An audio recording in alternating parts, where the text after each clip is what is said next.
د صحابانو د ایمان د داستان اتلسمه برخه.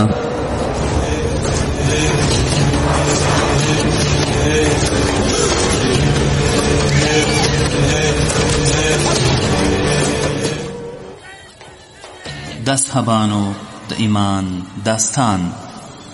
لیکوال حضرت امام الواقر الواقدی، ژباړن مولوی صدیق الله مشال، ویونکی سید جلال زاهد.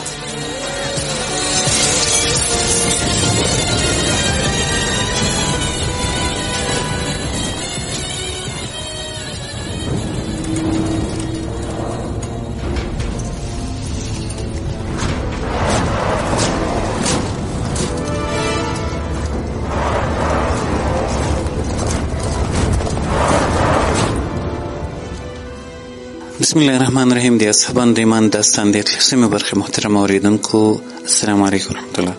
په دې هیله چې روغ جوړ صحتمند او خوشحاله به یاستئ، په خپلو ورځنیو کارونو کې به کامیاب او بریالي یاستئ. محترم اوریدونکو، موږ په تېره کې دا واورېدل چې خالد رضی الله تعالی عنه لیک ولېږل غوښتل چې له خپلو فتحو او لاسته راوړنو څخه حضرت ابوبکر صدیق رضی الله تعالی عنه ته حوال ولیکي. کله چې لیک مدینه منورې ته ورسید، هلته حضرت عمر فاروق رضی الله تعالی عنه د مسلمانانو خلیفه ټاکل شوی و. په دې وخت کې حضرت عمر رضی الله تعالی عنه لیک ولوست او څه یې ونه ویل. بالاخره قصې دې ځای ته رسېدلې وه چې امام واقدي وایي وروسته عمر بن خطاب او ابو عبیده ته لیک واستاوه، پکې ویې لیکل ته د شام والی د مسلمانانو امیر او خالد بن ولید معزول ده. السلام علیکم ورحمت الله. وروسته یې لیک عبدالله بن قرط ته تسلیم کړ او نورو نوموړی د مسلمانانو په امورو کې او د شام په پیښو کې بوخت پاتې شو. اتلسم برخه له همدې ځای شروع کوو. د ابو عبیده ټاکنه. امام واقدي وایي ما ته رافع بن عمیره الطائي حدیث بیان کړه، ویل ما ته یونس بن عبدالعالي حدیث بیان کړ او ما پر ده د کوفې په مسجد کې قرائت وکړ. دویل ما ته عبدالله بن شقفي لاسقه شیخو حدیث بیان کړه، ویل په کومه شپه چې حضرت ابوبکر رضی الله عنه وفات شو، عبدالرحمن بن عوف الزهري خوب ولید او د حضرت عمر ته بیان کړ او هغه خاص هم دغه شپه وه. دویل ما د مشق په خوب ولید چې مسلمانان غیر چاپیره پرې تاو شوي وي، داسې وي لکه زه چې اوس هم د دوی تکبیرونه اورم. د دوی د تکبیرونو او شور په وخت کې زه کلا وینم چې د ځمکې لاندې سوری شوي وي. له خالد پرته زه نور هیڅ شی هم نه وینم. کلا ته ننوځي، تر مخې اور وي، پر بل اور ولګېږي او دواړه سره مړه کېږي. حضرت امام علی کرم الله وجهه وویل زیر امیر باندې نن شپه به دمشق فتح شوی وي. څو ورځې وروسته د رسول الله صلی الله علیه وسلم ملګري عقبه بن عمیر جهني راغی او د فتح لیکې ورسره و. کله چې نوموړی راغی، صحابه پوښتنه ورڅخه وکړه چې څو شپې دې کېږي؟ ده ورته وویل د جمعې په ورځ را روان شوم. دوی ورته وویل څه خبرې دې راوړې دي؟ ده ورته وویل د خیر زیری را سره ده، اوس به یې زه د ابوبکر صدیق رضی الله په حضور کې درته ذکر کړم. دوی ورته وویل هغه وفات او د خدای جل جلاله جوار ته کوچ وکړ او د خلافت چارې ضعیف الجسم عمر په غاړه واخیستې. که عادل وکړ کامیاب شو او که عادل پرېښود وچ او لاندې یې سره ګډ کړ نو هلاک بشي. عقبه بن عامر وایي ما د ابوبکر پر مړینه وژړل، لیک مې راوکي او حضرت عمر ته مې ورکړ. نوموړی لیک ولوست او د جمعې تر لمانځه پورې خبره پټه وساتله. کله چې خطبه ولوستله، لمونځ یې ادا کړ، وروسته منبر ته وخوت، خلک یې شاوخوا راټول شول. نوموړی د فتح لیک مسلمانانو ته ور واوراوه او مسلمانانو د خوښۍ د څرګندولو په ترڅ کې د تکبیر، تهلیل او درودونو چغې وهلې. وروسته نوموړي له منبر راکوز شو او حضرت ابو عبیده ته د والي کېدو او د خالد د معزول کېدو لیک ولیکئ او ما ته یې را تسلیم کړ او د بیرته تللو امر یې راته وکړ. نوموړی وایي زه دمشق په داسې حال کې ورسېدم چې خالد د توما او هریبس په لټه پسې وتلی و. ما لیک حضرت ابو عبیده ته ورکړ. نوموړي په خفیه توګه لیک ولوست. هېڅوک یې د ابوبکر په مړینه خبر نه کړل او له دې سره سره د خالد ګوښه کېدل او د خپل ولایت خبر هم خپور نه کړ. آن چې حضرت خالد د توما او هیربس د وژلو له غزا راستون شو. د دمشق د فتح او پر دښمن د بري د دیباجو د غنیمت پیښه او هرقل د لور د خوشي کېدو په اړه لیک ولیکئ. لیک یې عبدالله بن قرط ته ورکړ چې کله لیک عمر بن خطاب ته ورسید نوموړي چې لیک پرانست خالد له لوري د ابوبکر په نوم لیکل شوی و. د حضرت عمر رنګ سپین وتښتېد. دا پیښه نابلده ورته څرګنده شوه او ویې ویل ای ابن قرط خلک د ابوبکر په مړینه او د ابو عبیده په ټاکلو خبر نه و. عبدالله بن قرط وایي ما ورته ویل نه خیر. نوموړی په غوسه شو. خلک یې راغونډ کړل، منبر ته وخوت او ویې ویل ای خلکو ما یو امین شخص ابو عبیده امیر کړل او زه یې د دې کار لپاره وړ شخص بولم. خالد مې له امارته معزول کړ. د مخزوم قبیلې یو شخص وویل آیا ته یو داسې شخص معزولوې چې د هغه په لاس خدای جل جلاله د تورې شهرت کړی وي؟ خدای په ده سره د خپل دین نصرت کړی. په دې کې به نه خدای جل جلاله تا او نه مسلمانان معذور وبولي. که چیرې ته یوه تیره توره په تیکې کې واچوې او داسې امیر معزول کړې چې خدای جل جلاله د امارت لپاره وړ پیدا کړی وي، باور وکړه چې ته قطع د رحم کوې. په دې وینا سره نور هغه کس چپ پاتې شو. حضرت عمر فاروق رضی الله تعالی عنه چې کله مخزومي شخص ته وکتل هغه د خام عمر یو هلک و. نوموړي وویل نوی ځوان دی، د تربورګلوي له کبله په غوسه شوی او نور له منبره راکوز شو. لیک یې واخیست، تر سره یې لاندې کړ او د خالد د معزولیت په اړه یې خپل ځان سره فکر وکړ. چې کله سبا شو د سهار لمونځ یې ادا کړ، منبر ته وخوت. لومړی حمد ثنا پر حضرت محمد صلی الله علیه وسلم باندې درود ووایو او د حضرت ابوبکر صدیق رضی الله تعالی عنه په مړینه یې خوابدي څرګنده کړه او دعا یې ورته وکړه او په آخر کې وویل ای خلکو ما یو عظیم امانت قبول کړی. زه یو راعیم او له هر راعي څخه به د خپل رعیت پوښتنه کیږي. زه ستاسو د اصلاح په منظور راغلی یم او په دې کې فکر کوم چې خدای جل جلاله ته تاسو او د دې ښار خلک څرنګه نږدې کړم. ځکه ما له رسول الله صلی الله علیه وسلم څخه اوریدل چې ویلې چا چې پر تکلیف او شر باندې صبر وکړ زه به یې د قیامت په ورځ شفاعت کوم. ستاسو هیواد داسې یو هیواد ده چې نه زراعت او نه مالداري لري. ستاسو اکمالات د یوې میاشتې له مسافې څخه د اوښانو پر قابلو کیږي. خدای جل جلاله نه موږ سره د سترو غنیمتونو وعده کړي. زه له خواصو او عوامو څخه د دې غوښتنه کوم چې دا اماناتو ساتنه او د مسلمانانو درنښت وکړي. زه پر مسلمانانو د خالد امارت یوازې له دې کبله غوره نه بولم چې نوموړی په مالونو کې تر اندازې زیات اسراف کوي. کله چې یو شاعر د ده مدح وکړي هغه ته یو شی ورکوي او یو مجاهد او سرتیری ته چې له ده سره وي تر هغې اندازې زیات څه ورکوي چې مستحق وي.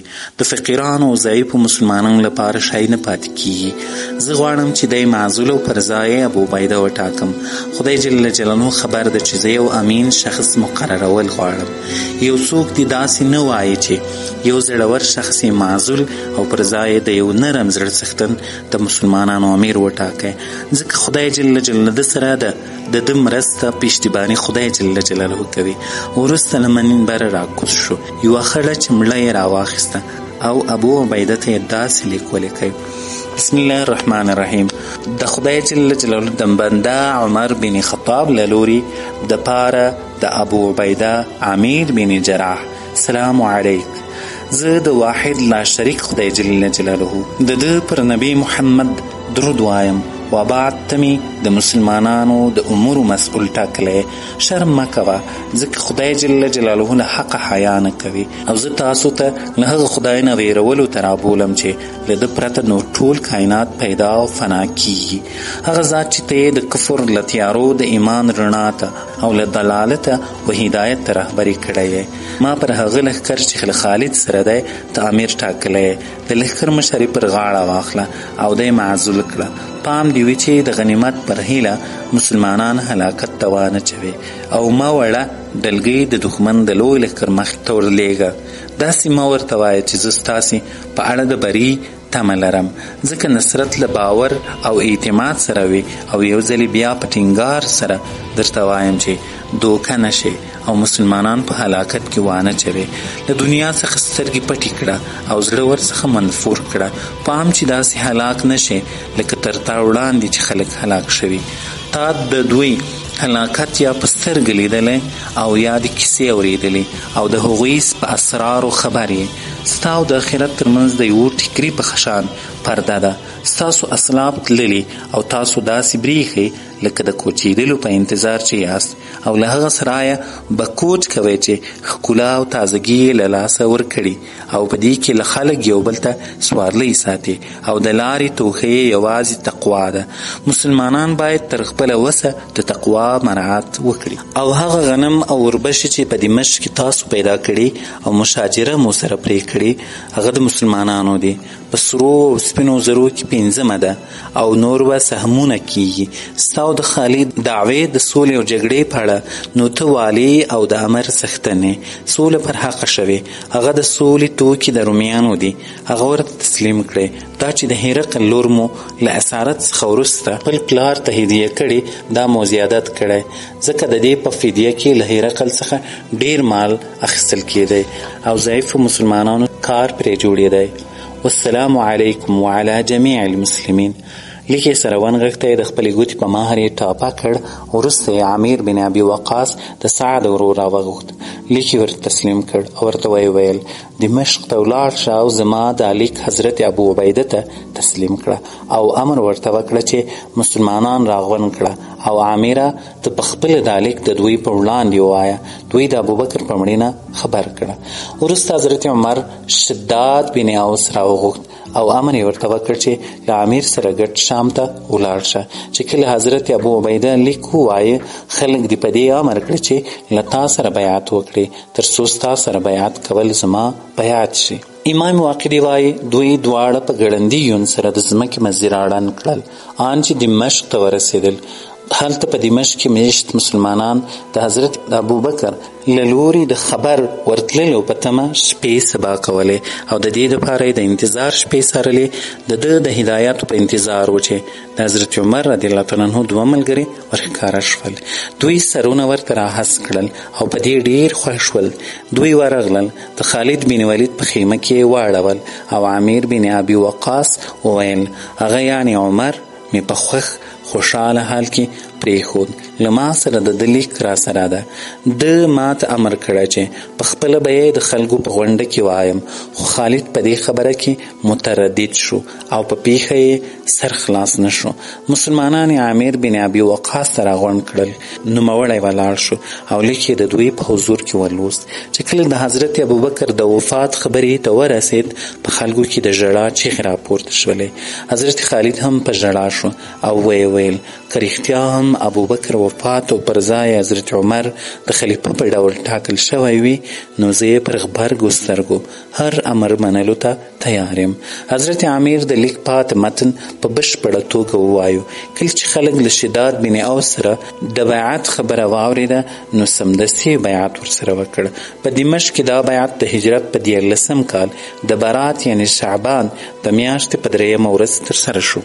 امام واقدي وایي ما ته دا خبره شوې چې خالد تر معزولتیا وروسته ډیر سهمناک او سخته مجاهده کوونکی و، په خاص توګه د ابوالقدس د کلا په پیښې. د ابوالقدس د پیښې یادونه امام واقدي وایي ما له هغه چا پوښتنه وکړه چې د ابوالقدس د پیښې نقل یې کاوه.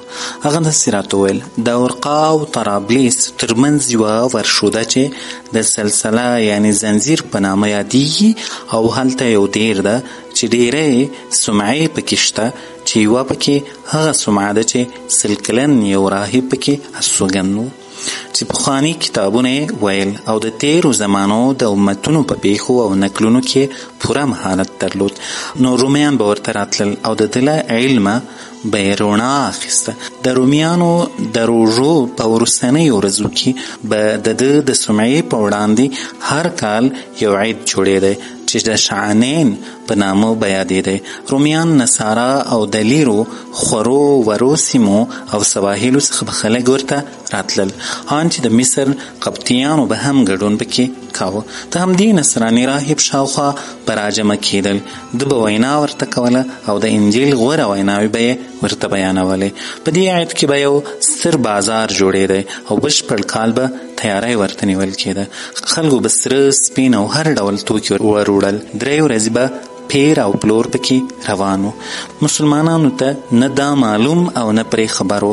کله چې ابو عبیده رضی الله تعالی عنه د مسلمانانو د چارو امیر وټاکل شو، یو نصراني چې د او د کورنۍ غړو ته امان ورکول شوی و قصد وکړ چې حضرت ابو عبیده ته ځان ورنږدې کړي.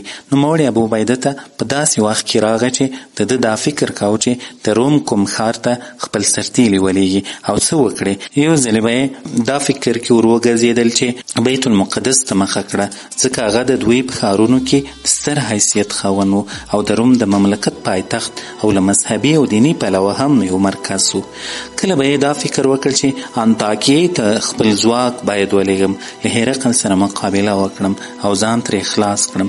نوموړي خپل جنګیالي راغونډ کړي وو او په دې اړه په فکر بوخت و چې ماهید رومي چې د شام له نصراو څخه و ورته راغی او ویل ای امیره، تا له ما سره ډېره نیکي کړې، ما او زما د کورنۍ غړو ته دې امان راکړ، اوس ما درته ډېر د خوښۍ زیری راوړی. زه امید لرم چې دا به د مسلمانانو لپاره د یو ستر غنیمت موقع وي. خدای جل جلاله په دې کار کې بلیاره یې کړې، داسې غنا به مو په برخه شي چې بیا به مسکینان نشي. ابو عبیده ورته ویل ته راته ووایه چې دا څنګه غنیمت ده او چیرته ده؟ ته ماته یو ناصح شخص ښکارې. ماهید رومي ورته ویل امیره، هغه ستاسو پر وړاندې د ساحل په څنډه کې یوه کلا ده چې په ابوالقدس سره یادیږي. له هغه سره نږدې یو کلی ده، یو نصراني راهب پکې میشت ده چې نصرانیان یې ډېر درناوی کوي، دعاوې ورڅخه غواړي، علمونه ورڅخه زده کوي. هلته هر کال یو بازار جوړیږي چې له خورو ورو پرتو علاقو، کلیو، ښارونو او د یارونو څخه په زیات شمېر کې خلک ورته راځي. په دې میله کې وریښمینې ټوکرونه سره او سپین زر خرڅېږي. 3 یا 7 شپې دا بازار ګرم وي. اوس د همدې بازار وخت رانږدې ده.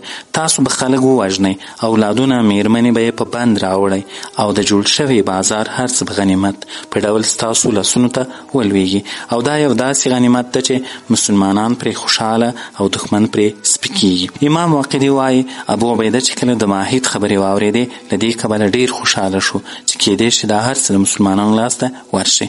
ماهید رومي ته یې وویل موږ او هغه ځای ترمنځ به څومره لاره وي؟ هغه وویل 10 فرسخه مسافت ده. ابو عبیده بیا ورڅخه وپوښتل د بازار جوړېدو څومره وخت پاتې ده؟ هغه وویل 2 ورځې ورته پاتې دي. ابو عبیده وویل آیا د دوی حمیان شته چې د دوی مرستې د ضرورت په وخت ورشي؟ ماهید ورته وویل د هرقل په ښارونو کې هغه څه نشته چې تاسې یې یادونه وکړه، ځکه موږ د ده د هیبت له کبله یو له بل سره نه ډغرې وهلې او نه مو مرسته سره کړې. ابو عبیده بیا ورڅخه وپوښتل دې ځای ته د شام بل ښار نږدې شته که څنګه؟ ماهید ورته ویل له دې سیمې سره نږدې د طرابلس په نامو مشهور او مرکزي شهر دی چې له لرې ځایو څخه قافلې ورته راځي. هلته یو غښتلی پهلوان هم شتون لري چې هرقل د طرابلس ښار د ده د زړورتیا له کبله ده ته په انعام کې د ده پر نامو وراړولی. نوموړی هم د عید میلې ته راځي. زما له دې پهلوان څخه پرته بل هیڅ چا دا باور نشته چې د دې بازار ساتنه دې وکړي، ځکه له تاسو څخه ویریږي که دې د یار او بازار ته د مسلمانانو یوه وړه ډلګۍ ولاړه شي هم زه پوره باور لرم فتح به ستاسو په برخه وي انشاءالله. ابو عبیده وویل ای خلکو څوک خدای جل جلاله ته ځان هیبه کوي او له دې لښکر سره چې زه یې د مسلمانانو د بري دپاره لیږم.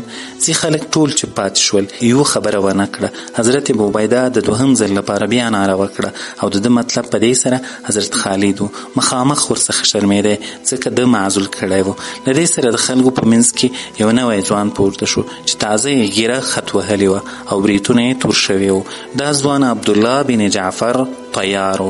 مور اسما بنت عمیس الخثعمیته او پلار حضرت جعفر و چې د تبوک په غزا کې په شهادت رسېدلی و. عبدالله وړوکی ورڅخه پاتې شو او له اسما سره ابوبکر نکاح وکړه. نوموړی چې کله لږ غټوکی شو مور ته به یې ویل ای مورې زما پلار څه شو؟ هغې به ورته ویل زوی هغه رومیانو په شهادت ورساوه. ده به ویل که زه ژوندی وم هرومرو به یې بدله واخلم. کله چې حضرت ابوبکر رضی الله عنه پات شو عمر خلافت ته ورسید، حضرت عبدالله شام ته له هغه لښکر سره راغی چې حضرت عمر له عبدالله بن انیس الجهني سره رالیږلی و. نوموړي په خوی بوی کې حضرت محمد صلی الله علیه وسلم ته ډېر ورته والی درلود او له سخیانو څخه شمیرل کېدی. کله چې حضرت ابو عبیده رضی الله عنه خلکو ته وویل ای ملګرو دې سیمې ته به څوک ولاړ شي؟ حضرت عبدالله بن جعفر راپورته شو او ویل زه اول هغه شخص یم چې له دې لښکر سره به ځم. ابو عبیده ډېر خوشحاله شو، ولاړ شو. د مسلمانانو له سپرو څخه یې ځینې کسان رابیل کړل او ده ته یې وویل ای د نبي کریم صلی الله علیه وسلم د تره زویه، ته به یې امیر یې. ده ته یې تور بیرغ ورکړ. په دې لښکر کې 1500 تنه سپاره مجاهدین وو چې ځینې بدریان صحابه هم پکې وو او له هغې جملې څخه چې له حضرت عبدالله سره ولاړل ابوذر غفاري، عبدالله بن ابوالوفا، عامر بن ربیعه، عبدالله بن انیس، عبدالله بن سعد، عبدالله بن بشر، صائب بن یزید او د دغو نوموتي کسانو په ډول نور هم ډېر صحابه پکې شامل وو. امام واقدي وایي کله چې د عبدالله بن جعفر رضی الله تعالی عنه تر بیرغ لاندې 1500 تن جنګیالي راغونډ شول، یو په دوی کې داسې شخص نه و چې جګړې ته دې نه وي تللی، ستونزې او کړاوونه دې نه وي لیدلی، یو هم د تیښتې والا پکې نه و. دوی د خپل هدف پر لور روان شول. حضرت ابو عبیده عبدالله بن جعفر ته وویل ای د نبي کریم صلی الله علیه وسلم د تره زویه، چې کله بازار جوړ شي سمدستي برید ورباندې وکړئ. وروسته یې دوی ته رخصت ورکړ او روان شو. امام واقدي وایي په دې سریه کې له عبدالله سره واثله بنت اسقا هم موجود وو. دوی د شعبان د میاشتې په 15 ماښام د شام له خاورې یعنې دمشق څخه د ابوالقدس پر لور وکوچېدل. سپینه سپږمۍ وه. واثله بنت اسقا وایي زه د عبدالله بن جعفر څنګ ته روان وم. ده راته ویل ای ابن الاسقا، د دې شپې میاشت څومره ښکلې او روښانه ده. ما ورته وویل ای د نبي کریم صلی الله علیه وسلم د تره زویه، دا د شوبان 15مه شپه ده، ډیره د برکت شپه ده. په همدې شپه د انسانانو رزقونه او اجلونه لیکل کیږي او د ګناهو بخښنه ورته کیږي. ده راته ویل زما اراده وه چې دې شپه کې به لمنځونه کوم. ما ورته ویل د خدای جل جلاله په لار کې زمونږ تل تر هر عبادت غوره دی. ده وویل رښتیا هم دغسې ده. مونږ په دغه شپه کې خپل یون جاري وساتئ او د یو راهب سومعې ته ورسېدو چې توره خولۍ یې پر سر وه. ده مونږ ته کتل او زمونږ په اړه حیرت اخیستی و. یو یې تر نظر تیر کړلو.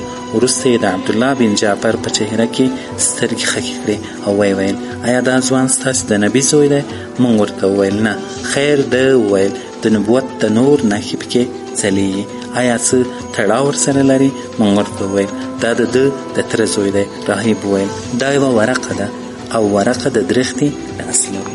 عبدالله وویل ای راهبه، ته رسول الله صلی الله علیه وسلم پیژنې؟ د اصحابانو د ایمان د داستان د 13مې برخې محترم اوریدونکو په دې هیله چې تر دې دمه به مو دا برخه په غور سره اورېدلې وي. تر بلې برخې مو په الله سپارم. السلام علیکم ورحمة الله وبرکاته.